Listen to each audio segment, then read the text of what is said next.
Ал, ассалаумағалейкум, құрметті достар. Біздің көрермендер деп айтсам болады шығар. Біздің енді алғашқы басып жатқан ісіміз 2-2 той, тойла, бірақ ойла деген передачамыз осы болады. Енді бұл жерде бізде ең алғашқы қонақтардың бірі де бірегейі Қызылқайрат ауылының белді асабасы. Жас болса да бас болып жүрген бізде Нұрсейіт Мадияр ұлдарыңыз. Ассалаумағалейкум, құрметті достар. Қош көрдік. Енді біздің келесі қонағымыз, біздің аға буынымыз өте андай тойда болалы ғой, драйвпен ше, бір тамадалар болады. Ойбай, сөз ондай емес. Драйвпен барған тойын айтып тастайтын тамада Кемелжан Марлен. Ассалаумағалейкум. Мен не құшып таныстырып. Енді Бас болса да бас болып жүрген, қымызшы, мас болып жүрген сенсің ғой десең. ал енді біздің 2-2 бағдарламаның былай айтқанда несін түсіндірейік? Мақсатын. Біздің мақсатымыз алдағы той жасаған адамдар, той жасайын деп жатқан адамдарға, және бұрын той жасап өткен адамдардың, той иелерінің былай айтқан қателіктері және ескерілмей қалған заттар, көп тойлар ескерілмей қалған, и осы уақытқа дейін болып жатқан қателіктердің бетін ашып айтамыз. Сол үшін 2 тойға қатысы бар адам, және 2 тойда жүрген адам бағдарламаға 2-ге келді. Және андай, ойбай, мен тойға бүйтіп келдім. Ондай емес. Той жасайтын адамға сабақ деймін, сабақ емес, көмекші ретінде. Көмекші ретінде. Тойда мынандай заттарды учитывать ету керек деген сияқты. Сондай подкаст. Ескеру керек. Сын қызықты әңгімелер ғой. Андай біреудің ойбай, сен бүйттің, сөйттің, ондай керек емес. Проблемалар. Өзіміз отырып әңгіме айтып, қымыз жейік. Дұрыс естер ма? Бізді таныстырдыңыздар ғой енді, өздеріңіздер таныстырмадыңыздар ғой. Бүгінгі мына 2-2 тойла немесе ойлама қалай? Тойла, бірақ ойла подкастын ашып жатқан жігіттердің жүргізуші Мағжан және Дәуре мырза.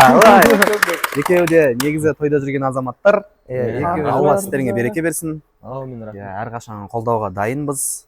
Және де Хан Event тойымдастыру орталығының негізін қалаушылары. Егер де тойларыңыз болып жатып, барлың бастан аяғына дейін әр нүктесін қалай ойластыру керек екенін уайымдап жүрсеңіздер, осы жігіттерге хабарлассаңыздар болады. Осыдан әңгіме шығады. Бірінші сұрағымыз осыған байланысты дейік па енді. Ең алғашқы сұрақ. Сөзім ашығыша, иә. Бірінші сұрақ, жалпы организация дегенге қалай қарайсыздар? Тойда организацияның пайдасы, оның минус жақтары немесе той иесі не себепті той ұйымдастырар алдында организацияға жүгіну керек? Мысалы қараңыз, мен түсіндіре кетейін. Көп тойлар өзіне алып алады, жауапкершіліктің барлығын өзіне алып алады. И тамадаға қалған жауапкершіліктің барлығын тамадаға артады. Бишін сен алып келесің, оператор сенен алып келесің, анау неге мынандай, анау неге мынандай. Тамаданың міндеті негізі ол емес. Дұрыс па? Тамаданың міндеті ол емес. Және организацияға не үшін жүгіну керек? Сөйлете қойсың. Сұрақтарыңыз орынды, ол сұраққа Мадияр жауап берсін. Жалпы дұрыс сұрақ, өте орынды сұрақ. Осыдан бастағандарың да дұрыс болды негізі ше. Жалпы енді организатордың керегі бұл той иесі мен тамаданың екеуінің грузы жеңілірек болу үшін. Мысалы организатор деп не айтамыз, ол тек қана бишілерді камераны шақырып, мобилографты шақырып, сөйтіп жасай салатын адам емес. Ол тойды бастан аяқ қалай өткені сол организаторға байланысты. Әр нәрсе уақытына дейін, той бастарын шыққанның өзіне дейін организатор ұйымдастырып отырады. Бір жағынан списокты да жөндеп қояды, тамада қиналмайды. Екінші жағынан той иесі де тойдың қалай өткенін көп тойлар білмейді. Себебі неге? Өйткені тойдың басынан аяқ напрягта жүреді. Өзі қарбалас жүреді, ана затпен, мына затпен ойы әр жақта жүреді. Содан кейін тойдың қалай өткенін білмейді. Но енді өз тойы сонау жылдан бері кейбір отбасылар болады, біреу қаза болады. Сол кісілер деген біраз жылдан кейін болған тойлар болуы мүмкін да. Сол тойда неге демалмасқа той иелеріне? Вот организация сол үшін керек. Егер де тойларың жақсы өткен қаласаңыздар, Хан Eventке жарайды. Енді бұл сұраққа мен де жауап беріп өтейін. Айта беріңіз. Өте орынды сұрақ негізі. Былай қарап тұрсаң, тойды ең бірінші жасап жатқан адам да бар, опытный адам да бар, безопытный адам да бар, мысалымыз ба. Барлық жүкті тамадаға артып қою деген нәрсе ол дұрыс емес деп ойлаймын негізі. Қараңыздар, жаңағы оператор шақырамыз мысалы. Болады, жұмыс істеп жүрген операторларың бос болмай қалып, сен группадан іздеп шақырасың да. И ол үлкен сумма емес әрине, бірақ шақырасың, ол адам сен де танымайсың, той иесі де танымайды, сен оны үлкен группадан алып отырсың да. Той ұйымдастыру орталығымен жұмыс істегеннен кейін ол өзінің определенный адамдары болады. Мысалы ол өзінің жаңағы абыройы үшін барлығын жақсы нәрсені ұсынады да. Ал ол тамада амалдың жоқтығынан біреу шақыра салады. И ертең видеоның качествосы дұрыс емес, не монтажы дұрыс емес, еще ол видео кешігеді 4 айға. Бар ондай уақыттарда болған бізде. Флешкасын әлі алмай жүрген той иелері бар. Мысалы ол мен айтатын, мен камераны шақырып бердім, ары қарай өзіңіз сөйлесіңіз деп, номерін бір-бірімен алмастыра саламын. Ал сіз ол кезде жаңағы той ұйымдастыру орталығымен жұмыс істесеңіз, ол проблема болмайды деп ойлаймын да. Биші қыздар шақырасыз мысалы. Енді бізде биші қыздар шақырамыз, определенный жұмыс істейтін биші қыздарымыз бар, бірақ амалдың жоқтығынан ол қыздарда той көптігінен танымайтын биші қыздарды шақырамыз. И сол себептен той иелері ренжиді. Мысалы өз-өзіне қарайтын биші қыздар болады, өз-өздеріне қарамайтын биші қыздар болады ғой. Енді қатты айтып жатқан жоқпын ба? Жоқ, нормально. Біздің жұмыс істеп жүрген биші қыздарымыздың көйлектері таза, көзге көрінетін. Енді мен барлығына тіл тигізбеймін, иә, бар араларында. Көйлектері таза емес, кір болып келетін. Мысалы, мен өз басымнан өткен нәрсені айтып жатырмын да. Мен бір ресторанда той басқарып, мені ресторан жалдап шақырған. Биші қыздарды ма? Биші қыздарды, иә. Тамада музыкант болып бардық, оператор рестораннан, биші қыздар рестораннан. И получается, ол сол нәрсені мен шақырған сияқты болып тұрмын да. И маған той иесі, и қонақтар келіп айтады да. И бір шетінен ана қыздар 2008 жылғы қыздар ғой, 2009 жылғы қыздар мектеп оқитын. Өте кішкентай. Көйлектер таза емес. И маған бір кісі келіп айтады да, балам тойды күшті жүргізіп жатсың, бірақ сенің бірақ нәрсе құртып тұр сені дейді да. Сонымен айта беріңіз енді, сын түзелмей, мін түзелмейді деген сияқты әр сынды жақсы қабылдап отырсамыз ғой. Сол кезде жаңағы биші қыздарының киімі кірлеу екен және жаңағы кішкентай деп айтып жатыр да. Сосын мен бұл биші қыздар мен қыздар емес, мен шақыратын қыздар емес. Бұл ресторанның атынан келген деп. Жақсы деп түсінді да. Ал ол өз жерде отырған қонақтардың барлығы ойлайды да, мысалға. Оның бәріне түсіндіре алмайсың. Бәріне түсіндіріп отырмайсың, ол мен ресторанның атынан келген биші қыздар, ол менімен бірге келген жоқ деп. Ал сіз жаңағы мысалы Хан Event той ұйымдастыру орталығына тойыңызды беретін болсаңыз, ол өзінің абыройы үшін барлық нәрсені жақсы шақыруға шақырады, тырысады. Жақсы жағынан шақыруға тырысады. Және де ол тойдың соңында жаңағы Хан Event той ұйымдастыру орталығының ұйымдастыруымен болып жатқан той деп айтылған кезде оның өзі жаңағы халыққа ой салады, той ұйымдастыру орталығы шақырған екен ғой, мына бәрі содан келген екен ғой. Содан жақсы болып тұр ғой. Ой болады. Сол ғой жеткізе кетейін дегеніміз қонақтарға. Организацияның пайдасы. Иә, пайдасы. Той иесі бір шетінен демалады. Той ұйымдастыру орталығымен жұмыс істеген уақытта, мысалға той ұйымдастыру орталығы той басталғаннан аяғына дейін сол жерде жүреді. Мысалы, подарка беру, шапан кигізу, соның барлығын алдын ала реттеп, тос беріп жатқан кезде шапан кигізейік деген кезде пакеттен сырлап шығарып атпайды да. Ал той ұйымдастыру орталығы оны дайындап тұрады, өйткені оның әрбір минуты есептелінген ғой. Жаңағы пауза ұстамас үшін сол нәрсенің барлығын жаңағы реттеп тұрады. Иә, мысалы, тамада бар, подарканы жүгіріп алып келіп, ортаға бір жеңгесін шақыртқызып алып, оны тревожить етіп, о кісің шыққысы келмей, ой мен деп ше. Ондай керек емес. Сол үшін Хан Event той ұйымдастыру орталығына хабарласыңыздар. Сіздерге тойларыңызды жоғары деңгейде өткізуге ат салысатын той ұйымдастыру орталығының бірі. Рахмет көп. Рахмет, рахмет. Енді тағы бір сұрақтан сұрақ болмасын, енді бірақ мына жерде әңгімеден әңгіме шығады. Тойға жалпы не үшін келдіңіздер? Той бизнесқа. Ол мынандай болады. Той бизнесқа біреу ақша үшін келеді. Біреу андай болады. Мысалға бір ортада өзінің кругы дейік, ортасында сөз жүріп, жақсы ойбай жиналған кезде сөйлеп жүретін адамдар болады. Сөйтіп бәрі сен тамада бол, солай тамада болып келеді. Біреу ақша үшін деген сияқты. Сол тойға келген кезде қалай келдіңіздер той сфераға? Келесі сұрақ. Жаңағы бұл тойға мен енді тойға шығып жүргеніме көп те болған жоқ. 2 жылдың уақыт аралығы ғана болды. Бірге бастадық. Негізі Марлен енді ағамызбен бірге бастадық. 3 жыл болды. 3 жыл болып қалды. 1 жыл. Той иесінен сұрайды ғой, оталасқандарыңызға қанша жыл болды деп. 6 жыл болды. 1 жыл қыздардың артынан жүрдім ба десең кесіп тастаңдар мынаны десең. Жаңағы тойда келгеннен иә 3-ші жылға кетіп бара жатыр ғой. Иә 3-ші жыл Аллаға шүкір. Енді мен тойға келгенім жаңағы айтқандай тамада болсай деген нәрсемен келген адаммын. Негізі кеш бастадым. Иә мен 24 жасымда 25 жасымда ма иә бастадым. Бұл нәрсені маған ата анам аяу жан жарым қарсы болған негізі. Ой тойда осып жүресің ба, ол саған не алып келеді деген сияқты. Ал қазір Аллаға шүкір, сен бүгін тойың жоқ па не деген нәрсе сұрақтар пайда бола бастады да. Иә, и сен бұл тойға келу себебің ең бірінші ақша емес. Иә, ақша деп ойламаймын. Ақша өзі келетін уақыт болады. Иә, мен тегін шыққан кезінде болған 20 мың теңгеге шыққан кезім болған. Иә, сіздерге де аз төлеп шақырған кезіміз болды ғой. Иә, попросить етіп, брат, өйстіп барып қайтайық, осындай болып тұр деп. Өйткені ол опыт жинау бір шетінен. И сен ақша үшін емес, сен сол жерден менің клиенттерім отыр деп келу керексің ғой тойға. Иә, жаңағы сен 200 адамның көңілінен шығуға міндетті емессің деп ойлаймын бір шетінен. Ол жерден сен как минимум бір 5 адам болсын сенің номеріңді алып кетсе, ол саған плюс клиентский базада. Мен тойға солай келдім. Менен басында поддержка кішкене болмады. Барлығы қойсай тастасай, өйткені мен официально жұмыс істеп жүрдім. Иә. Өйткені тойдан табатын ақшам 20 мың теңге болған. 20 мың теңге мен бастағам, 10 мың теңге тегінде шығып тұрғандер болды. Кейін бағамызды өсіре бастадық. Сонымен қазір Аллаға шүкір, қазір мысалы мен ол арманым еді да.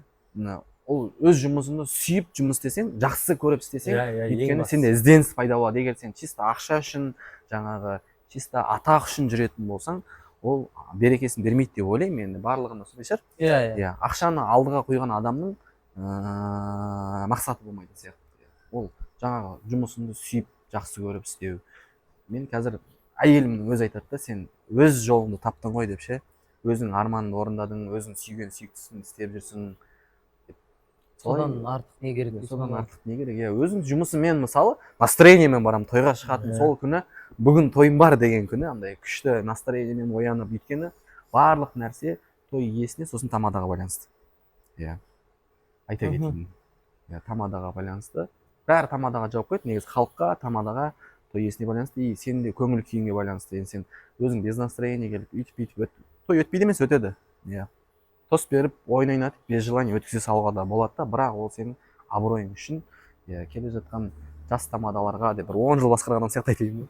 Иә, артымыздан еріп келе жатқан жас тамадаларға ақшаға құнықпаңыздар. Ешқашан ақшаға құнықпаңыздар. Ақша келетін уақыт болады. Ақша қоятын, ақшаны көбірек табатын уақыт болады. Ең бірінші абырой. Иә. Елдің алдындағы абыройыңыз, иә.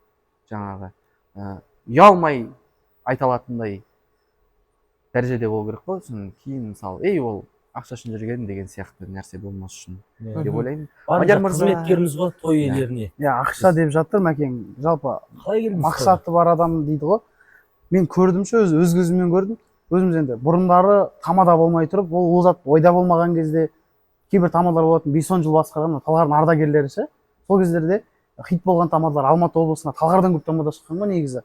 Сол кездерде халыққа күліп тұрады да, өзінің анекдоттарын айтады, ойын айтады да, бұрылады, түрі мұрак.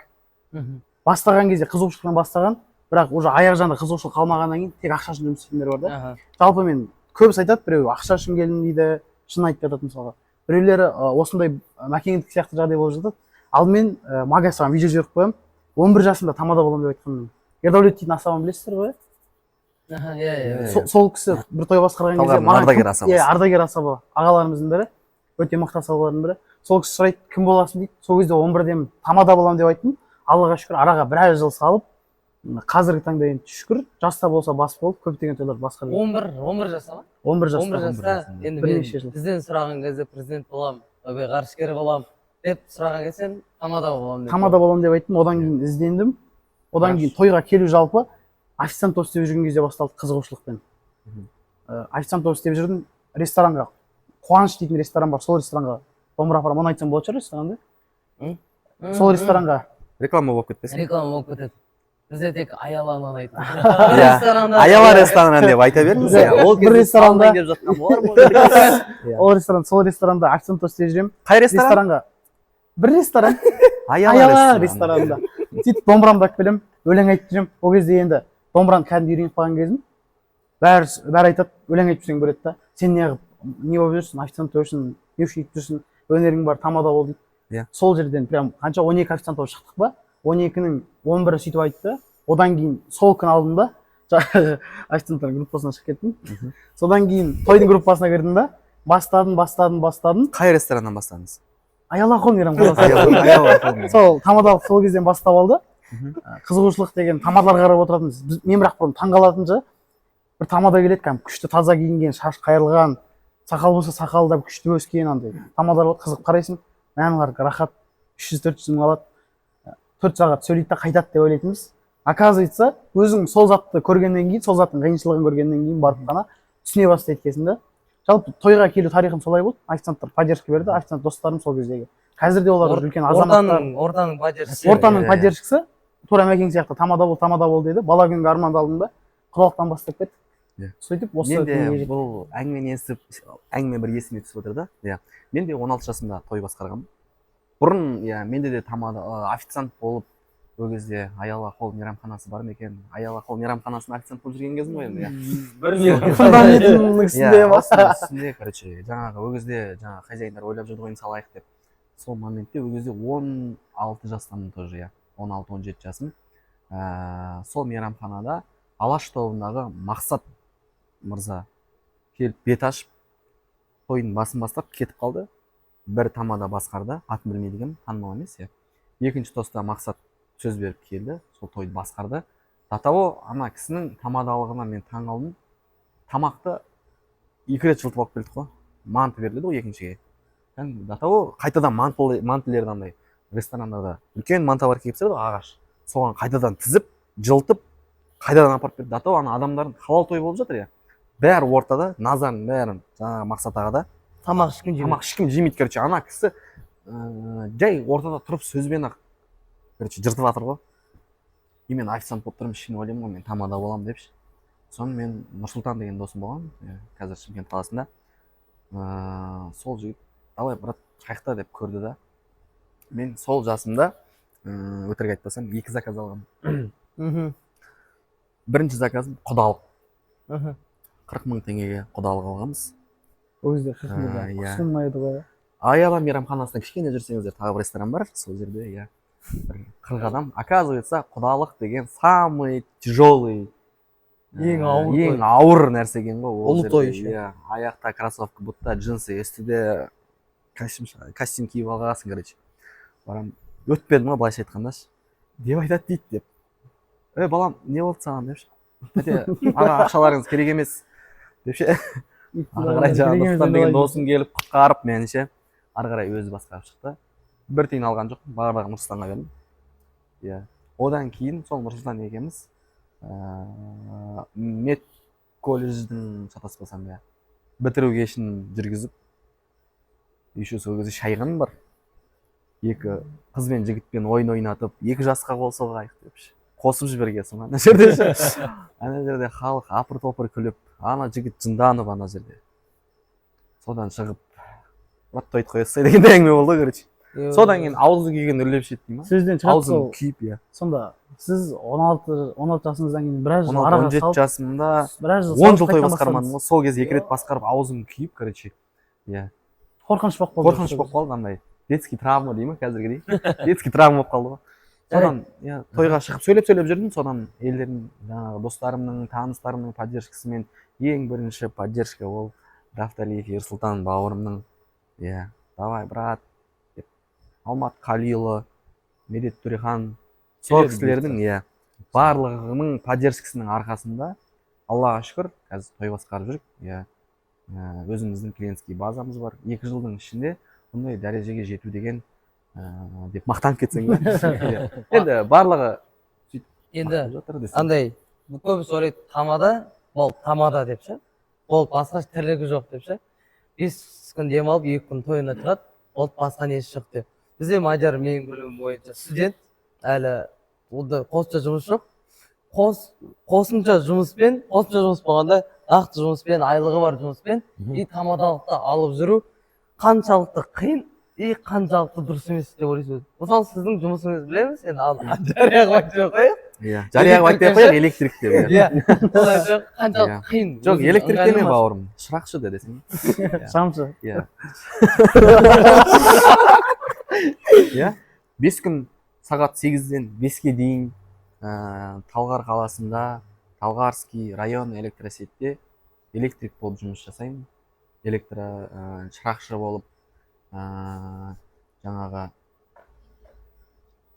электрик дегенде бір зданияда отыратын электрик емес, таза көшеде жүріп столбарға шығып, линия тартып, провод тартып, кәдімгі қара жұмыспен айналысатындығым өзім қаралығымнан біліп тұрған шығар негізі. Негізі ақпын десең. Күннің астында көп жүреміз, негізі қиын. Бір шетінен енді біз отбасылы адам болғаннан кейін табыс көзі тоқтамау керек, өйткені тойдың болмай қалатын уақытта болады. Алла әркімге несібені әр уақытта береді ғой. Бірде бар, бірде жоқ. Мысалы, той болмай қалған уақытта жаңағы жұмысымның зарплатасына өмір сүреміз. Кредитім бар мысалға, бала шағам садигі бар. Жоқ, проблема айтып Кешірім сұраймын десең. Тақырыпқа сәл-пәл оралайық. Иә, мынандай ғой, әңгімелеріңіз қызық. Жаңағы сөз аяқталмай қалды. Негізі жұмыспен тамадалықты бірге алып жүру негізі қиын.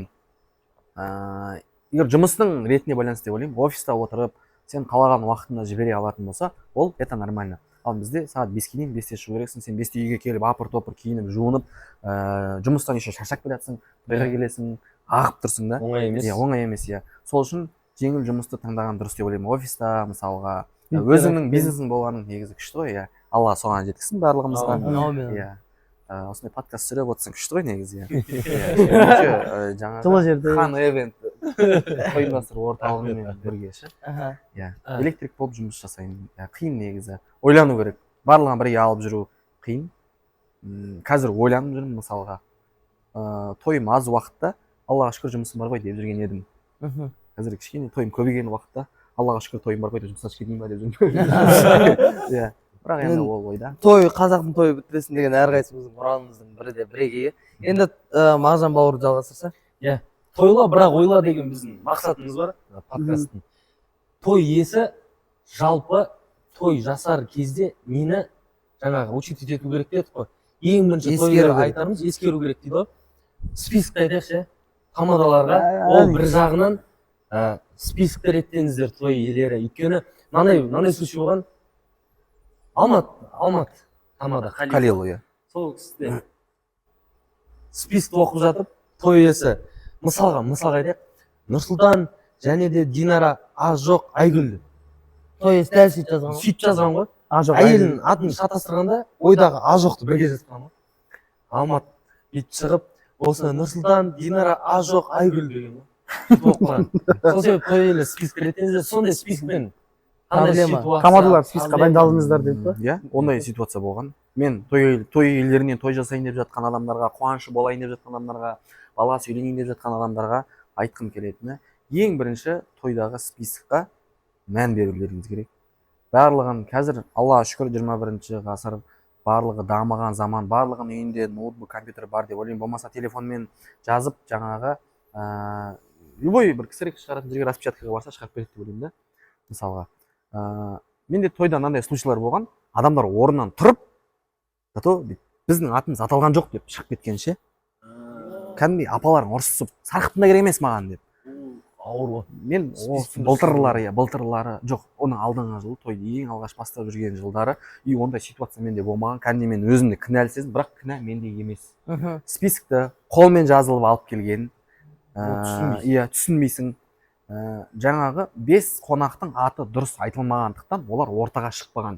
И бізде білесіздер ғой, тойға келесің 12 список жазып тастайды да, 12 тосқа бөліп тастайды. Ол біз үшін өте көп қой, бір-біріне қосамыз. Сол кезде жаңағы тостар қосылып, ортаға адам көп шыққан себебінен кімнің шығып жатыр, кімнің отырып жатқаны білінбей қалғандықтан жаңағы қонақтарымыз, жаңа тост бітті, билеп орнына отырды, апалар орнынан тұрып қайтып бара жатыр. Короче, и той иесі барып отырсаңыздаршы анау мынау, и маған келіп айтады да, сен не үшін тойдың қонақтарының атын дұрыс оқымайсың дейді да. соны мен айтамын да, міне. сіз дәптерге жазып алып келгенсіз деймін да. Қолмен соны айтқым келіп жаңағы отыр. не жаңағы қалай Печатный айтайын дейді болды. Қалдыгүл деген мысалы есімді мен қалай оқығам, короче, ұмытып қалдым иә. Короче, аттар дұрыс оқылмай қалған, мен оқымай, короче, пропускать етіп жүрген жерлерім де болған. Енді ол да менің кінәм, мен түсінбегендіктен оқыдым. Иә. Сол үшін мен жаңа той алатын кезде сразу айтамын, барлық нәрсе компьютермен жазылсын. Иә. Енді қазақ халқы көңілшең келеміз ғой, әр нәрсеге өзіміз, біз де болсақ тойға барып, тойға кіреберістегі ресторанның кіреберісінде тұрған столдағы списокта атымыз болмаса ренжіп қайтып кететін адамдар болған. Иә, ондайларды да көргенмін ше. Иә, Ильяс бауырымыз айтпақшы, адамның көңілі бір адамнан аспайды деген сияқты жаңағы айтады ғой.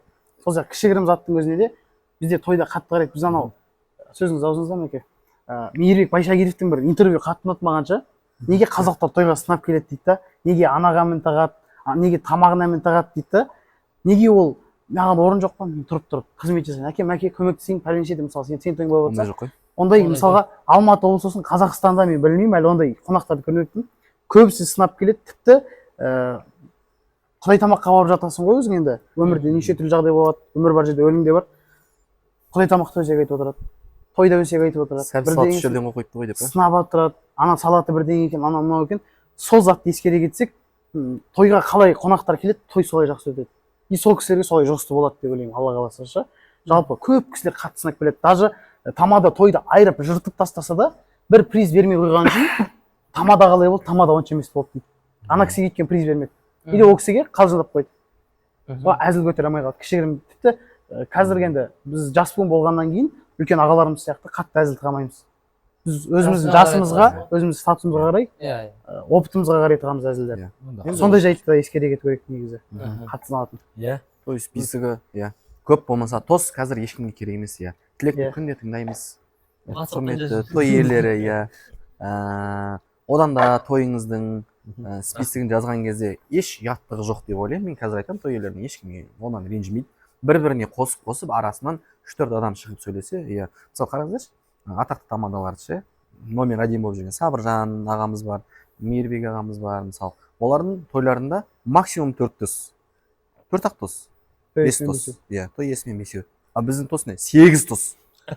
10 тосқа дейін. Конечно, кім мыжып жатыр?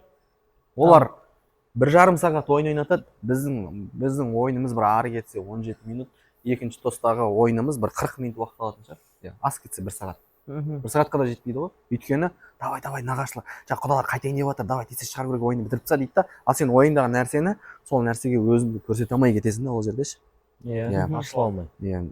7 дос әйтеуір үйтіп қысып арасынан адамдарға тигізіп жатып айтып, жаңағы арамыздан 3-4 адам сөйлейік деген нәрселер. Енді қазір Аллаға шүкір адамдар үйреніп қалды ғой уже.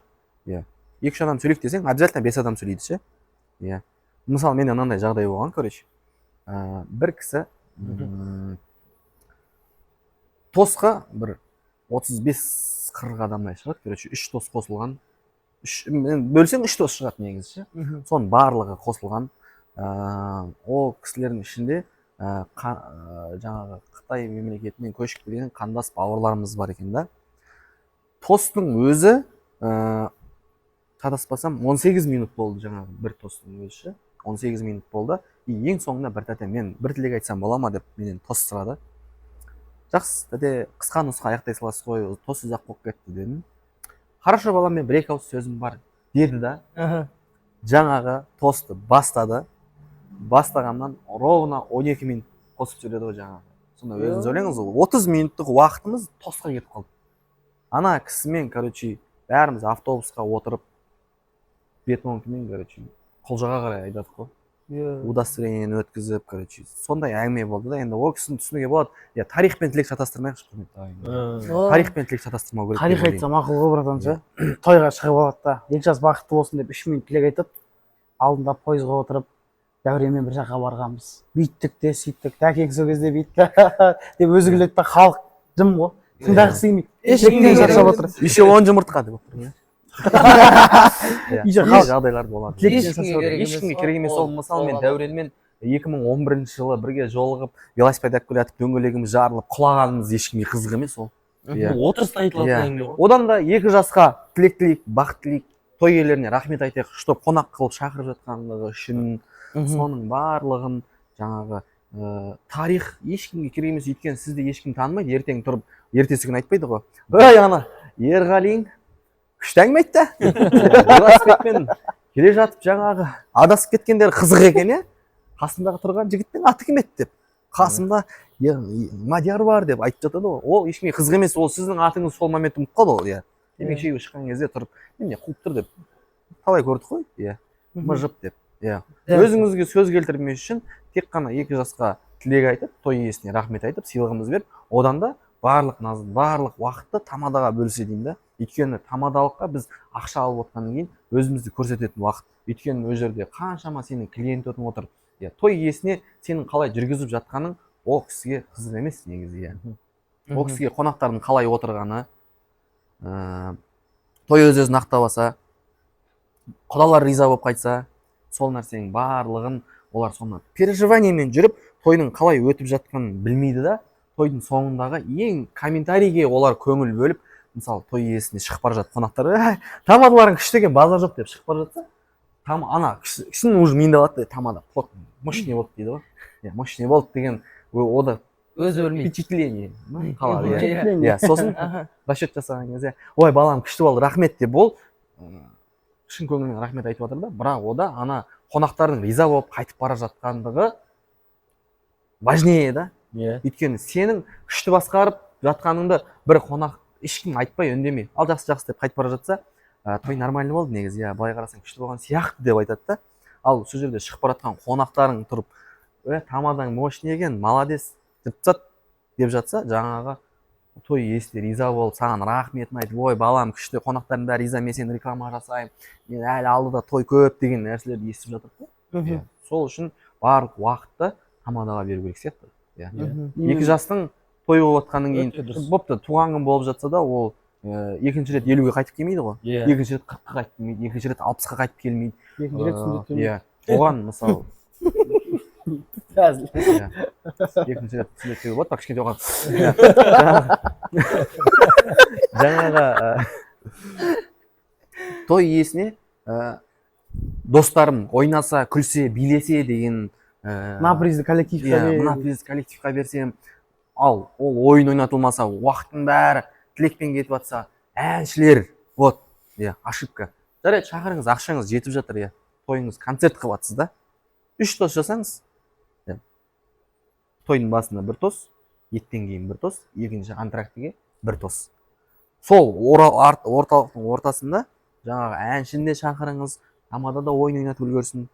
Барлығы күшті болады деп ойлаймын. Тойыңыз на высшем уровне болатын сияқты. Егер на высшем уровне болсын десеңіздер, Хан Event той ұйымдастыру орталығына хабарласыңыздар.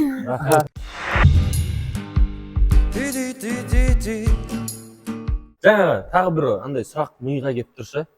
Миға емес, сценарийда бар сұрақ қой негізі. Ойға келіп. Андай болады, бір әулет бір тамадамен ғана жұмыс істейді. Біздің әулеттің тамадасы осы деп. Андай бір тамада бір әулеттің бүкіл тойын басқарған ғой. Бірінші тойында өзінің сценарийін тығып алады, екінші тойларында өзі қиналады. Біріншіден жалпы соған ойлаңыз, мен осы әулеттің, мынау біздің тамада, біздің әулеттің тамадасы, бүкіл тойын осы басқарады. Соған ойларыңыз қалай жалпы? Маған рахат. Бір әулеттің тойын екеуміз 5 тойын ба басқардық қой, анау Аслан дейтін кісілердің Таусыдан басталған кезде. 5 тойын басқардық, 2-ақ стол өзгереді. 2-ақ стол ғана өзгереді. 2 стол өзгергенде сол уақыттан бүйтіп арасына 3-4 ай салып не істесе, ол тамадалар болады.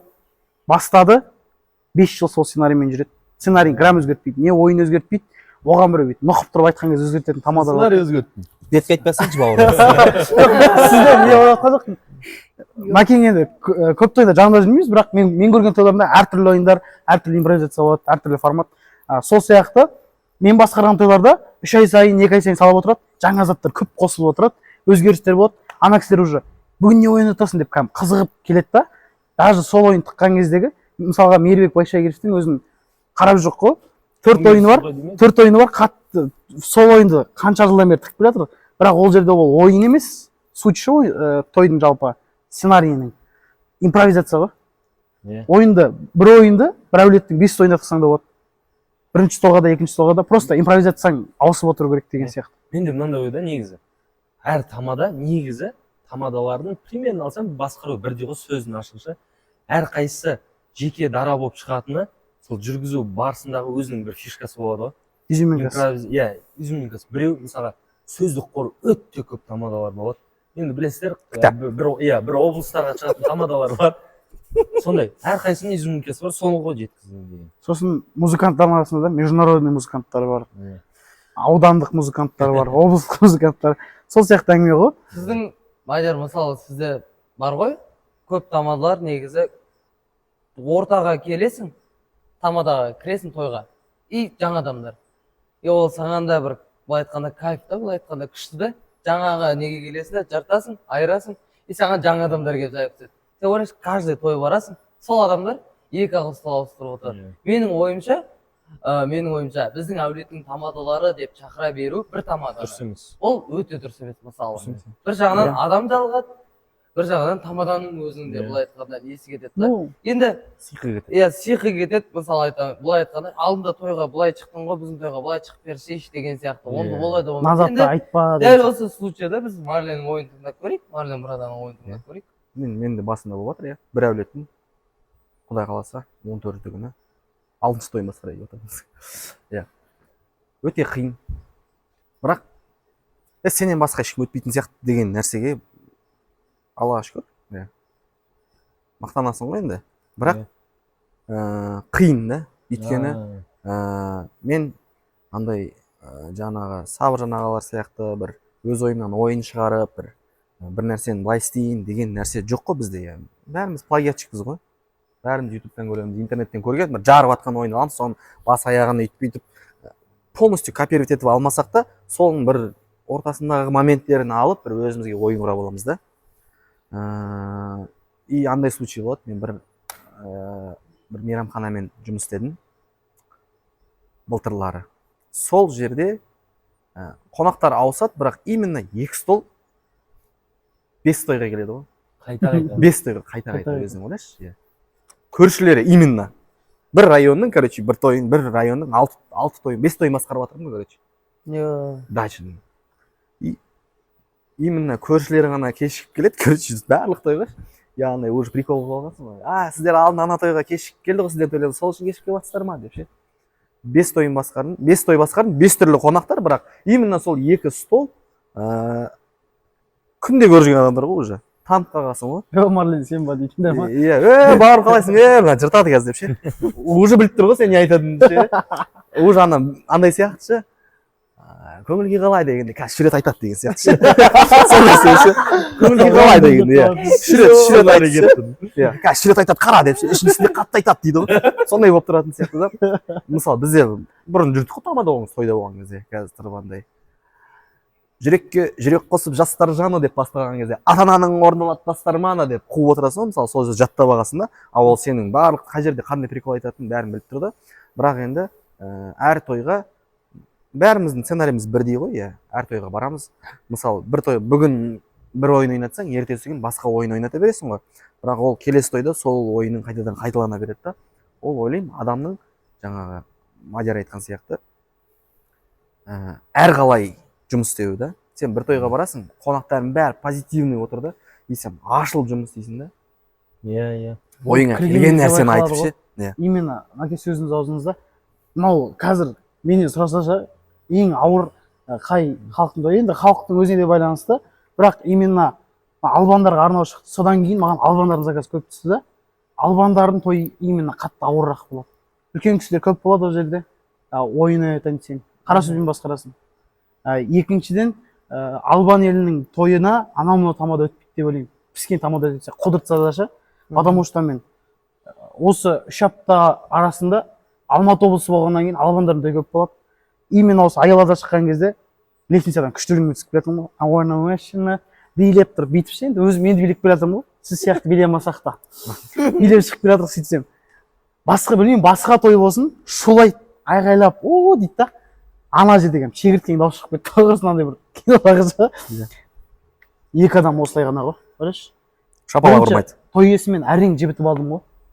Шапалақ ұру, позитив деген қиын сияқты. Именно сынау жағынан. Сосын драйв жағынан мықтырақ ол Қарақалпақ ағайындардың тойлары. Енді ол бөлетін емес. енді сен Ол қонақ. таяқ жейсің ғой бауырым сен. Иә. Ол Албандар деп ше. бөлетін емес, бірақ қонаққа байланысты. ауыр тойлардың бірі менде солай ол болды. бір шетінен халықты бір волнаға түсіру тамаданың қолында деп ойлаймын. Тамада. Өйткені сен ол бизнес, ол әркімде әр жағдай болады да, біреу үйінен шығып келеді әйелмен ұрысып шығуы мүмкін, біреуі ақша жағынан қиналып амалдың жоғынан келуі мүмкін, сосын тағы айтса болады. Әркімде әртүрлі проблема ғой. Сол нәрсенің барлығын ұмыттыру үшін сен соған жұмыс істеу керексің деп ойлаймын да. Иә. Менде де случай болған, осы жерде тура осы мейрамханада, осы Аяла мейрамханасында Мағжан Семен шыққан тойда, ұзату той басқарғанбыз. Музыка кетіп жатыр. И тура ортада оператор тұр, и той иесі мына жаққа қарап қонақтарды күтіп тұр. Той басталып жатыр уже. Сен теряться етесің ғой явно. Прямой эфир қосылып тұр, өзімді көріп тұрмын шығып келе жатқанымда. И ана тәте, короче, былай мына жаққа қарап, камерада бүйтіп тұр ғой, тура экраннан көрініп тұр. И мен шығамын да, теряться етемін да, тәте тойды бастаймыз бе, осы жерде тұра беріп жатсың. Бастай бер деп қойды. Ортада тұр ғой. Иә, и мен анау уже теряться етіп бастадым ғой. Амандасуым, мен негізі тақпақ оқымайтын тамадамын. Амандасуым ғана тақпақ қой. Сол тақпағымды күнде айтып, осы күнге дейін 736 рет айтқан шығармын. Сол тақпағымды сол жерде ұмытып қалдым ғой. И маған оператор тұр. Деп тұрса, анау қалай еді, бір өден басылатын бір жер бар да. Сол жеріне келген кезде оператор маған тұрып, дейді. Анан бар ғой, мен өз-өзімді ұстай алмай қалдым, короче. Андай бар ғой, шығып қайтып бастағым келді, короче. И ары қарай жалғастырып кеттім. Уже мен сразу білдім, что той шірейтінін ше. Той ауыр өтетінін білдім. Өйткені не саған қошемет жоқ, той иесі мына жерде тұр. И сразу Мағжанға келіп айтып жатырмын ғой. Құтты болсын бүгін шірейміз деп ше. Қойшы братан, нормально өтеді ғой. Короче, мен бұл жігіттердің, музыканттардың басты нәрсесі, біз бұлармен прямой жұмыс істегеннен кейін бізді сындырмайтын осылар ғой. Музыканттарға шапалақ ұрып қояйық. Поддержка осы кісілерден. Өйткені сен сынып келген кезде, братан өтпей жатсың десе, сен уже до конца тұйыққа кетіп қаласың ғой. А бұл жерде келіп, жоқ братан қазір айырып аласың мына жерінде дейді ғой. Сол кезде ол саған дух беріп отырған адам, ол сенің миың, ол сенің жаңағы машинаның автоматты скорость болады ғой, двигателі. Сен двигатель музыкант қой, сенің артыңды жабатын сол жаңағы барлық нәрсені солармен ақылдасамыз. Мысалы, мен білмеймін, мен басқа тамадалармен мен өзім лично музыкантпен ақылдасам, мына жерін мынай нәрсе тықсақ қалай болады. Өйткені біз шығып сөйлеп жатқаннан кейін халықтың қалай отырғандығын барлығын музыкант көріп отырады да. Ауытқып кеткен жоқ ма темадан? Жоқ, жақсы. Сол нәрсенің барлығын музыкант байқап отырады. И ол кезде мысалы мынандай мнение кетеді да. Давай братан мынаны тықсасайшы дейді ғой. Халық қана өтетін сияқты деп. И сен андай ішіңнен бір өзіңе сенімсіз болып тұрсың да, бір ойын ойнатайын деп. Сол кезде келіп жаңағы музыкант келіп, мен мына ойынды ойнап жүрсем қалай отырсың? Братан өтпейді дейді ма? Значит ол өтпейді. Өйткені ол көріп тұр халықтың қалай отырғандығын. Соны көзім жетті. Сол кезде өзің ойлашы, Мағжан, халық тып-тыныш, зал тып-тыныш. Екеуміз бір-бірімізге басқа тойда жүрген кезде, мынадай музыка қоясың ба деп айтып отырсың, айқайлапшы. Давай осылайын той иелер. Қандай музыка қоясың деп қалдық қой. Тып-тыныш. Шапалақ жоқ. И той иесіне де қошеметті, поддержканы беретінге сол кез ғой.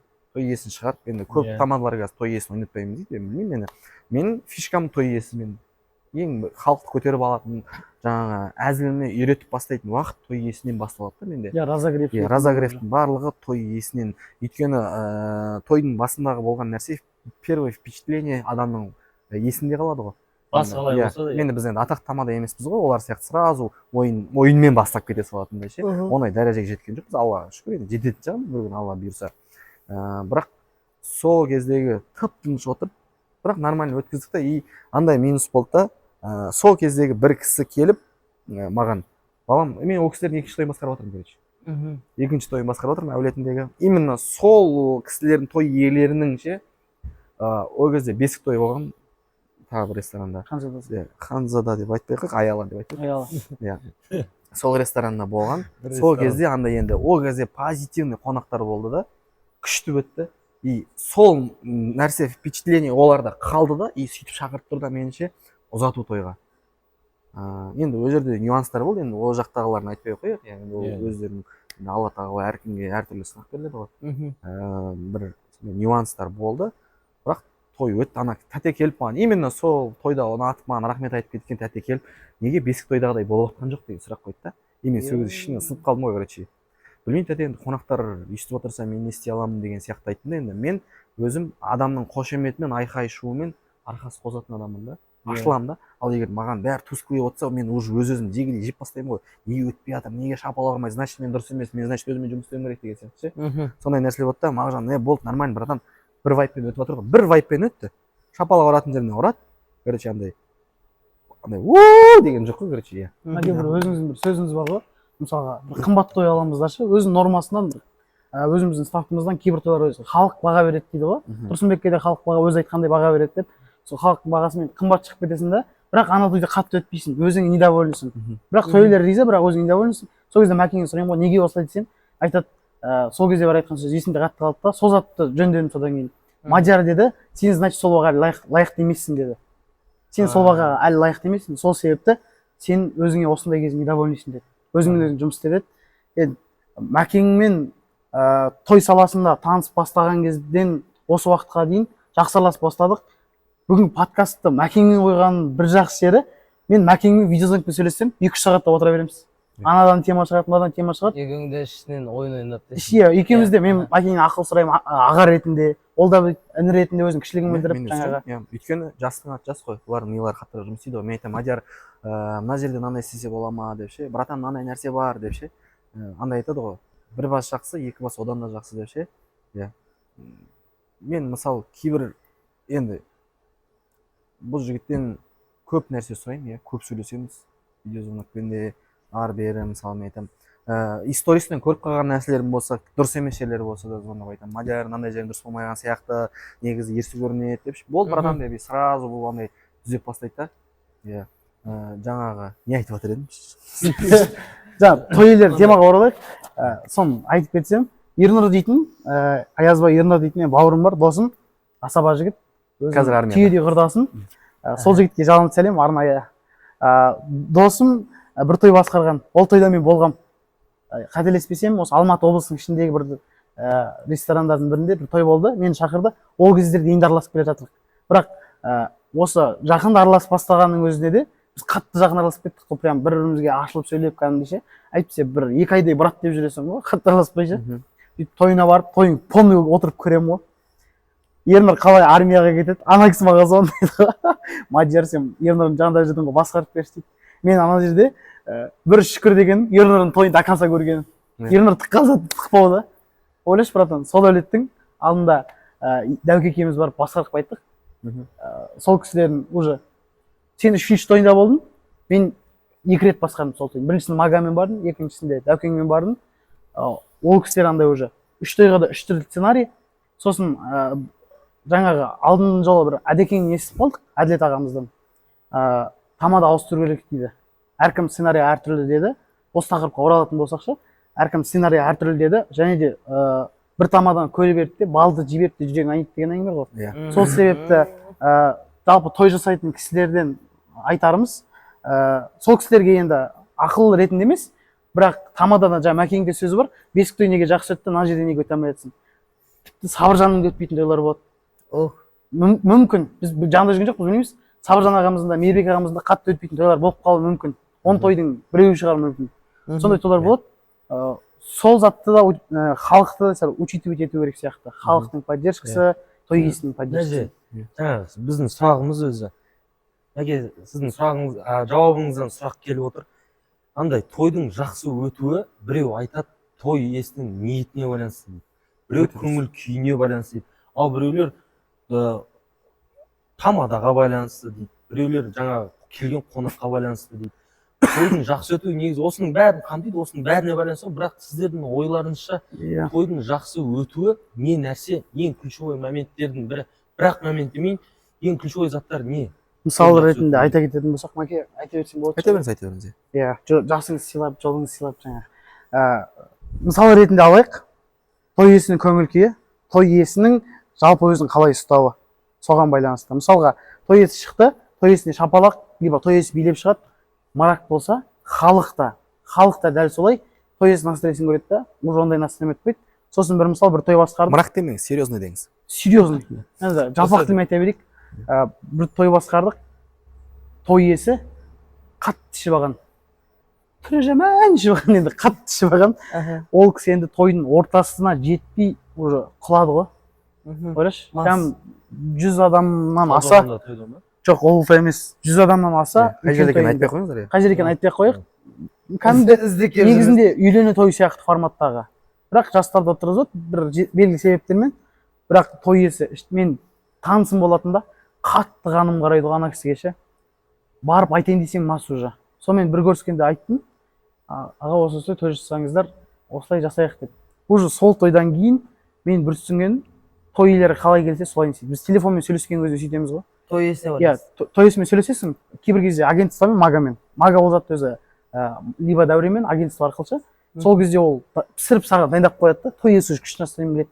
Мен уже каждый той иесімен сөйлескен кезде горячий звонокпен, либо перепискамен айтам, полный комплект көрсетем, бағаны айтам. И ас жағында ең бастысы сізге қоятын талабымыз список печатный, желательно 6 тост, обязательно демейміз, бірақ желательно үлгеру үшін. Содан кейін күшті настроениемен енгіземіз. Той, сенің ойыңша той иесіне байланысты бүткіл той. Бүткіл той емес, жалпы тамадаға да байланысты. Тамадаға да байланысты деп барлық нәрсені өзіңізге ала беруге болмайды негізі. Айдың шындықты айтады. Бұл жерде шындық айтады. Айтуға оңай бағдарламасы. Жаңағы Мадияр бауырым айтып отыр ғой, өте дұрыс айтады. Той иесіне байланысты. Той иесі именно жаңағы тойға оралайық. Сол тойда мамасы да папасы да серьезный кісілер. Серьезный кісілер болғанда мамасы енді позитивная, бірақ папасы әзілге жоқ, короче. Бірақ мен тойдың алдында бәрінен сұрап аламын негізі. Әзілге қалай қарайсыз? Мен қазір осындай деп прикол ұстаймын, сіз мен жаңағы көңіліңізді алып қалмаңыз деп ше. Өйткені, короче, менде андай случай болды да. Той иесіне байланысты дегеннен шығады ғой. Той иесі қалай отыр, қонақтар да солай отырады да. Өйткені өзің ойлашы, сен той жасап жатсың да, настроениең жоқ, короче, жаңағы. Ақшаны переживать етіп жүреді, мысалшы. Той қалай өзін ақтаймеген. Өйткені ол әрбір адам біреу ұялғаннан жасайды, біреу байғаннан жасайды, біреу бар болғаннан жасайды. Біреу асқаннан, біреу тасқаннан жасайды. Иә, әркімде әртүрлі ситуация ғой. Енді өзің ойлашы, сен жалғыз ұлың, жалғыз қызыңды ұзату үшін жағдайың жоқ болып тұрса да, қазіргі заманда кредит алып болсын жасап жатыр ғой. Кредит алып жасап жатыр, енді жасама деп айтпаймыз ғой енді. Әркім өзінің ойы ғой енді, өзі төлейді, бізге қатысы жоқ та енді. Бірақ енді сол нәрсені переживать етіп, барлық нәрсені, барлық фокусты проблемаға қойып тастаса, ол вообще тойдың мәнісі келеді деп ойлаймын негізі. Барлығы уайым. Енді өзіңіз ойлаңыз, сіз де тойға қонақ болып бардыңыз, и сіз де бүйтіп ойлайсыз ғой, неғып ана Мараттар неғып настроениесіз жүр екен, бірдеңе болып қалды ма деген сияқты ше. Оның үйінде проблема болып жатқан шығар. Сол нәрсені ойлап уже көңіл көтерейін десең, ана кісілер без настроения жүр, ұялғаннан тыныш отыратын сияқты негізі. Барлық нәрсе той иесіне байланысты. Екеуіңіздің де ойларыңыз той иесіне байланысты. Негізі андай болады, айта кетсек, кейбір той иелері болады. Біраз той көріп тұрған, уже драйв, бірінші той жасап жатса да, күшті оқшы билеп шығады да, бірақ тамада сол жерде не істемей қалады. Алып кете алмай қалады, тығатын зат тыға алмай қалады, айтам деп тұрған затын ұмытып қалады шығар. Енді ол жаңадан бастап келатқан десек те болады шығар, или былай да болады шығар. Бірақ тамаданың да өзіне бір 80% деп ойлаймын. Себебі халық шапалақ соғып тұрса, той иесі не істеп тұрса, неге шаппасқа, неге ашылмасқа деп ойлаймын да өзім. Жалпы тойға келсеңіздер, құрметті достар, ардақты ағайын, сынап емес сыйлап келіңіздер. Барынша ақша үшін емес, абырой үшін келіңіздер. Мен бірден айтайын. Жаңағы Мадияр бауырымыз айтып отыр ғой. Не айтып отыр еді? Той иесіне байланысты, 80% тамадаға байланысты. Сосын андай болады да, той иесіне байланысты деп жатқанымыз, андай кісілердің тойы күшті өтеді ғой. Байқайсыңдар ма негізі? Балам өзің білші деші. Басталған кезде короче андай ғой. Сен бағаңды айтасың, ағам мынандай болып тұреді, бағамсың. Бол балам дейді ғой. Бол, қазір адатын лақтырам дейді да. И скидка сұрайтын да сұрайды, барам бір 5-10 мың теңге түсірсең қалай болады деген сияқты ше. Аға негізі мынандай болады десең, бол балам деп короче келісіп, и аға мынандай нәрсе істейік деп жатсаң, андай болады ғой. Сен мазаңды вообще алмайтын кісілер болады ғой бір ше. Звондамайды да. сен уже той болатынын ұмытып кетесің ғой. Сол күні андай аға бүгін той болатын еді деп ше звондап тұрасың ғой. өзің звондап өзің звондап ше аға негізі той өткізіп кеткен жоқ па десең, жоқ қазір дайындалып жатырмық қой дейді ғой. Андай өзің ойланып қаласың андай той болатын еді, бүгін негізі тойым бар еді ғой деп ше. Аға неге звондамайсыздар деп ше, өзіңше. Неме неге звондаймын, сен бәрін өзің басқармайсың ба деп ше.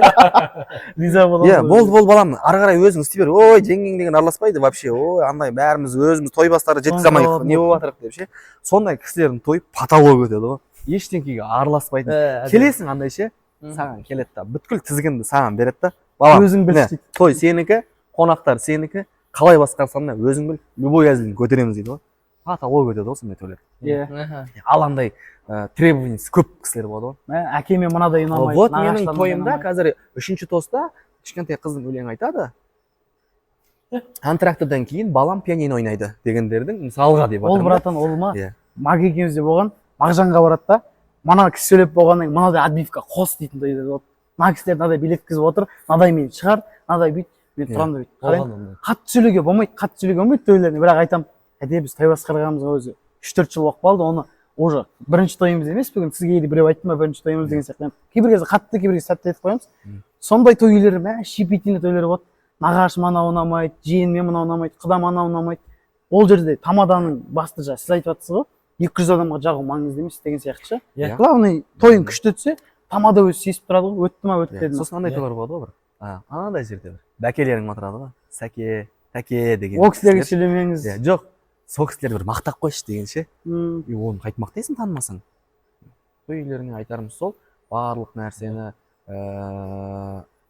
адамдар тойды күшті қылып елестетеді да, мынандай болса, ой бүйтіп еткізсек, мынандай болса деп. Оның барлығы уақыт, оның барлығы біз қалағанмен Алла тағаланың қалаған нәрсесі вообще басқа ғой.